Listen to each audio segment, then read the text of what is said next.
एक गांव में मुकेश नाम का एक आदमी अपने परिवार के साथ रहता था। मुकेश फलों का कारोबार करता था। उसी से उसका गुजर बसर होता था। एक दिन मुकेश की पत्नी बोली, छठ आने वाली है, बच्चों के कपड़े भी खरीदने हैं और छठ पूजा की सारा सामान बाजार से लानी होगी। इतने सारे पैसे हम कहाँ से लाएंगे? तुम चिंता मत करो, आज मैं ढेर सारा फल बेचकर पैसे इकट्ठा करूँगा, जिससे छोटू के कपड़े और छठ पूजा भी हो सके। अगले दिन मुकेश बाजार में फल बेचने पहुंचा। फल ले लो, ताजे ताजे फल ले लो। पूरा दिन निकल गया, लेकिन मुकेश का एक भी फल नहीं बिका। मुकेश उदास होकर घर लौट आया। क्या हुआ है? तुम इतनी उदास क्यों हो? क्या बताऊं, आज एक भी फल नहीं बिका। यह सुन के रोहिणी बोली, आज नहीं बिका तो कल बिक जाएगा।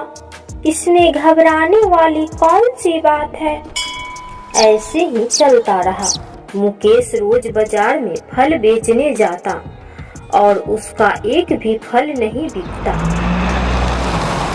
एक दिन रोहिणी बोली, सुनो जी, कल छठ पूजा है। अगर आज फल नहीं बिके तो हम छठ पूजा कैसे करेंगे?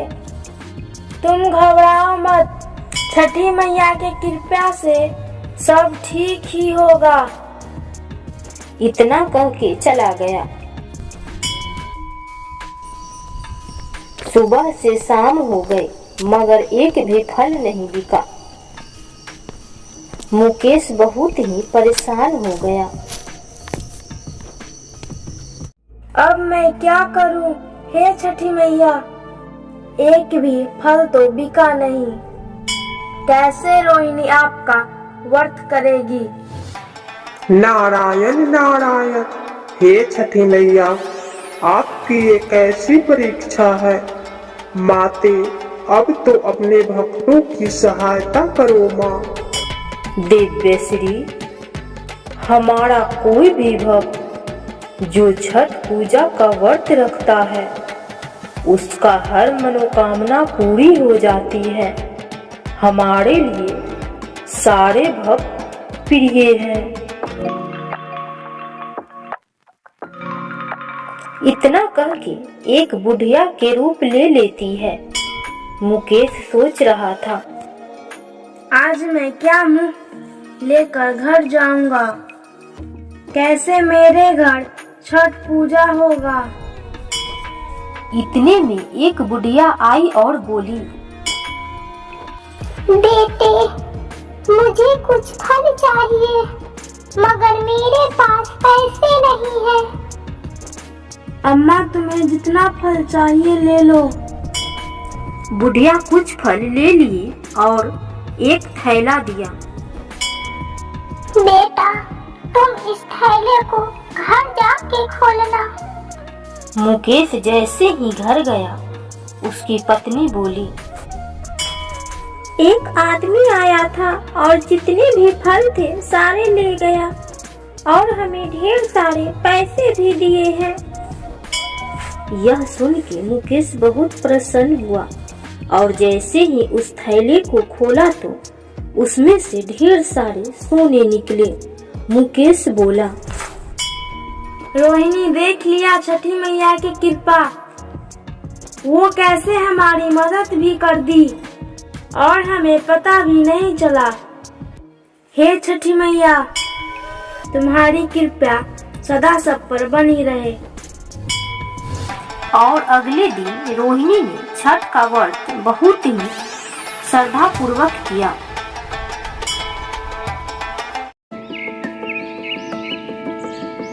जनकपुर नाम का एक गांव था। उस गांव में एक बुढ़िया अपने पोते पोतियों के साथ रहती थी। पोते का नाम गोलू और पोती का नाम मुन्नी था। दोनों बच्चों की माता पिता बचपन में ही गुजर गए थे। तब से चंचला दादी ही देखभाल करते आ रही है। एक दिन मुन्नी बोली, दादी दीपावली आने वाली है, क्या आप मुझे मिठाइयाँ नहीं दोगी? दादी मुझे भी मिठाइयाँ खानी है। ठीक है बच्चों, तुम दोनों को मिठाइयाँ दूंगी। अभी दीपावली आने में 2 दिन बाकी है। चंचला बच्चों को तो मिठाइयाँ देने का वादा तो कर लिया, मगर उसके पास पैसे नहीं थे। अब मैं कहाँ से पैसे लाऊं? मुझे तो कुछ समझ नहीं आ रहा है। हे भगवान, अब आपका ही सहारा है। ऐसे ही 2 दिन बीत गए। दीपावली का दिन आ गए। चारों तरफ पटाखे की आवाज गूंज रही थी। सारे लोग दिए जला रहे थे। यह सब देखकर मुन्नी बोली, दादी माँ, सारे लोग दिए जला रहे हैं और पटाखा फोड़ रहे हैं। मुझे भी दिए जलाने हैं और पटाखे फोड़ने हैं। चंचला को बच्चों की बातें सुनकर आंखों में आंसू आ गए और वह मन ही मन भगवान से प्रार्थना करने लगी। हे भगवान, ये तुम्हारी कैसी लीला है? कुछ तो इस गरीब पर दया करो भगवान। यह कहकर रोने लगी। अपने दादी को रोता देखकर गोलू बोला, दादी मुझे कुछ नहीं चाहिए, तुम चुप हो जाओ।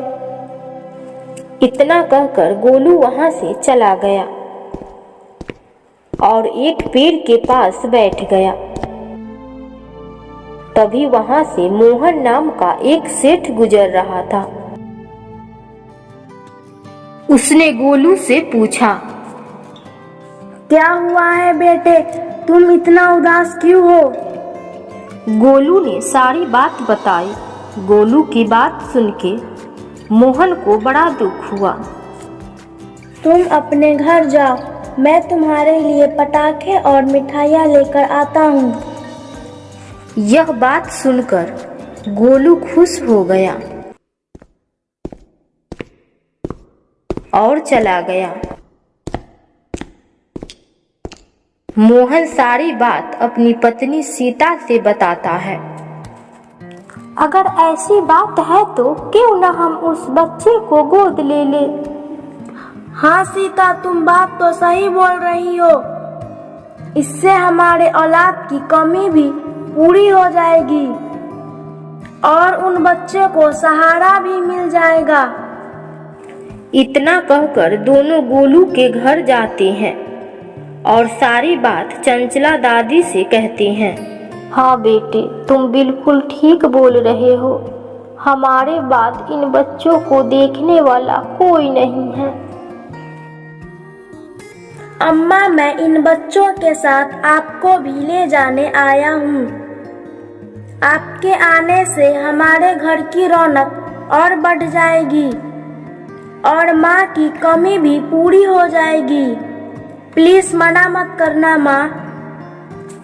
ये सुन के चंचला के आंखों में आंसू आ गए और बोली, बेटा, आज के जमाने में तो कोई औलाद अपने माता पिता को नहीं देखता और तुम हम जैसे बेसहारा को सहारा दे रहे हो। सच में तुम भगवान के भेजे हुए दूत हो। बेटे ने माँ से कहा, तुम इन सब बातों में उलझ गई। आज दीपावली है, आज तो खुशियों के दिन है। और उसने बच्चों को बहुत सारे पटाखे और मिठाइयाँ दिए। बच्चों ने खूब पटाखे फोड़े और दिए जलाए।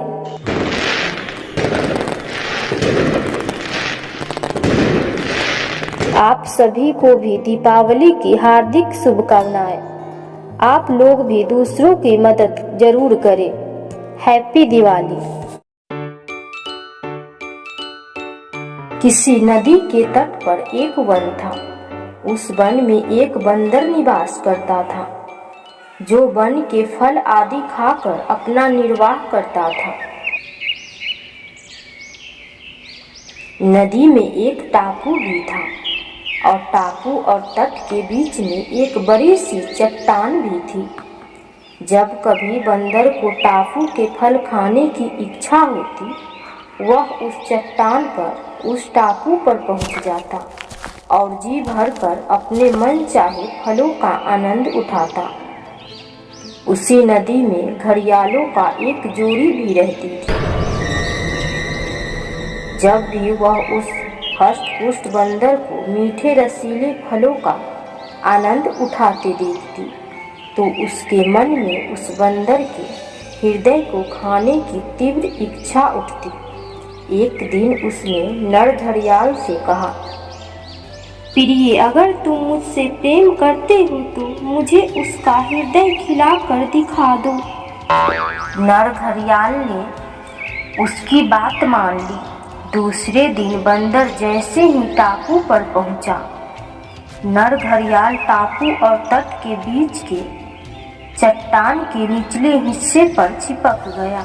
वह बंदर एक बुद्धिमान प्राणी था और तट और टापू के बीच के चट्टान को देखा तो उसे चट्टान की आकृति में कुछ परिवर्तन दिखाई पड़ा। उसने तत्काल समझ लिया कि जरूर कुछ गड़बड़ी है। तथ्य का पता लगाने के लिए उसने चट्टान को नमस्कार करते हुए कहा, हे चट्टान मित्र, आज तुम शांत कैसे हो? मेरा अभिवादन भी स्वीकार नहीं कर रही हो। घड़ियाल ने समझा, शायद चट्टान और बंदर हमेशा बात करते रहते हैं, इसीलिए उसने स्वर बदलकर बंदर के नमस्कार का प्रत्युत्तर दे डाला। बंदर की आकांक्षा सत्य निकली। बंदर टापू में ही रुक तो सकता था, मगर टापू में उसके निर्वाह के लिए पर्याप्त आहार उपलब्ध नहीं था। जीविका के लिए उसका वापस वन लौटना अनिवार्य था। अतः अपनी परेशानी का निदान ढूंढते हुए उसने घड़ियाल से कहा, मित्र, चट्टान तो कभी बातें नहीं करती। तुम कौन हो और क्या चाहते हो? दंभी घड़ियाल ने तब उसके सामने प्रकट हो कहा, ओ बंदर, मैं एक घड़ियाल हूँ और तुम्हारा हृदय अपनी पत्नी को खिलाना चाहता हूँ। तभी बंदर को एक युक्ति सूझी। उसने कहा, हे घड़ियाल, बस इतनी सी बात है तो तुम तत्काल अपनी मुख खोल दो। मैं सहर्ष ही अपने नश्वर शरीर को तुम अर्पित करता हूँ। बंदर ने ऐसा इसीलिए कहा कि वह जानता था कि जब घड़ियाल मुख खोलते हैं तो उनकी आंखें बंद हो जाती है। फिर जैसे ही घड़ियाल ने अपना मुख खोला, बंदर ने तेजी से एक छलांग उसके सिर पर मारी और दूसरी छलांग में नदी के तट पर जा पहुंचा। इस प्रकार अपनी सूझबूझ और बुद्धिमानी से बंदर ने अपने प्राण बचा लिए।